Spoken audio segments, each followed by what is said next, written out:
morning. So I'm on my way to site.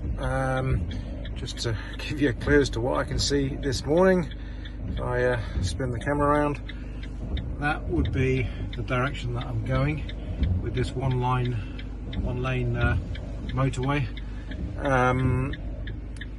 That's the nice colour of the rain, so it could be a bit of a wet one today. Part two. So we are on site, pretty miserable, so I'm trying to do as much in the van as I can. So what have I done so far? If you can, do that. I've got 4 gateways, all there, almost powered up, connected them to the aerials.